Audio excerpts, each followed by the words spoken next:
महेंद्रगढ़ के कनीना में 11 अप्रैल को हुए स्कूल बस हादसे में मृतक 6 बच्चों के परिजन कनीना उपमंडल कार्यालय के सामने धरने पर बैठ गए और महेंद्रगढ़ रेवाड़ी स्टेट हाईवे को जाम कर दिया। उनका कहना है कि वे न्याय की मांग कर रहे हैं, लेकिन सरकार द्वारा उनकी मांगों को नजरअंदाज किया जा रहा है। पीड़ित परिजनों का आरोप है कि उन्होंने अपनी शिकायतें एसडीएम से लेकर प्रधानमंत्री तक भेजी, लेकिन अब तक कोई कार्रवाई नहीं की गई है। परिजनों का कहना है कि सरकार ने वादा खिलाफी की है और दोषियों को जमानत मिलनी शुरू हो चुकी है। इतना बड़ा हादसा होने के बाद भी स्कूल की मान्यता रद्द नहीं की गई। उन्होंने कहा कि दोषियों को सख्त सजा दी जाए और बच्चों की मौत का सही इंसाफ किया जाए। इस जाम के कारण सड़क पर वाहनों की लंबी कतार लग गई और यातायात ठप हो गया। मौके पर पहुंची पुलिस परिजनों को समझाने की कोशिश कर रही है, लेकिन परिजन अपनी मांगों पर अड़े हुए हैं। परिजनों का कहना है कि मृतक बच्चों की चिता की आग अभी ठंडी भी नहीं हुई थी और सरकार ने दोषियों को जमानत देकर उनके साथ अन्याय किया है। वे तब तक नहीं हटेंगे जब तक उन्हें न्याय नहीं मिलता। भाइयों, आपने पता होगा GL public school Rajendra Singh लोटा चलाता था और उन्होंने जानबूझ के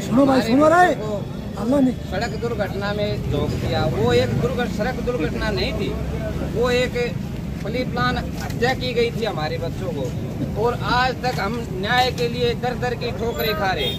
हम डीसी से लेकर मुख्यमंत्री से होकर हम प्रधानमंत्री तक हमें अपने बच्चों की गुहार लगा चुके, लेकिन हमें कहीं किसी तरफ कोई न्याय नहीं मिला। और डीसी ने अपने मुंह से कहा था अगर हम स्कूल की मान्यता रद्द कर देंगे, आज तक वो मान्यता रद्द नहीं हुई।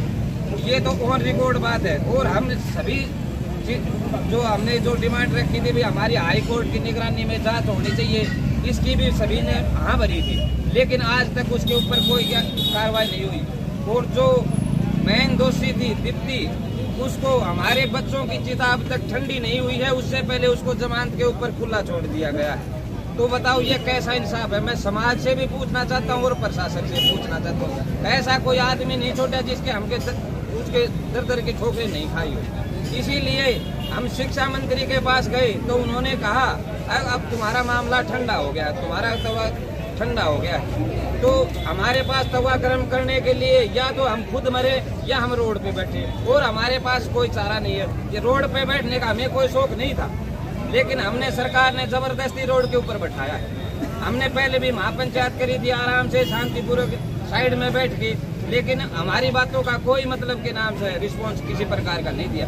और हमें कोई कुछ नहीं चाहिए, हमें चाहिए न्याय, और न्याय मांगने के लिए हम यहाँ आए।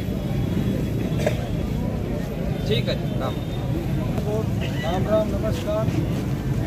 ऐसा भारतवर्ष में पहली बार हुआ है जिस घटना होने से पहले पता चल गया है। सड़क पे जो साधारण इंसान चलते हैं, घटना सबके साथ घटती है। ये घटना ऐसी थी जिसका घटने से पहले ही पता चल गया था कि दुर्घटना घटेगी, फिर भी शासन प्रशासन ने कभी ध्यान नहीं दिया। रोड के ऊपर परिवहन विभाग ने कभी भी ध्यान नहीं दिया कि स्कूल के वाहन किस नियम के उल्लंघन करके चल रहे हैं, और हमारे बच्चों को हत्या कर दी गई। और हमें नीचे से लेके ऊपर तक प्रधानमंत्री तक ज्ञापन सौंप चुके हैं और दर दर की ठोकर खा चुके हैं, लेकिन इस सरकार ने हमारा कोई संज्ञान में नहीं लिया। झूठा आश्वासन देते रहे।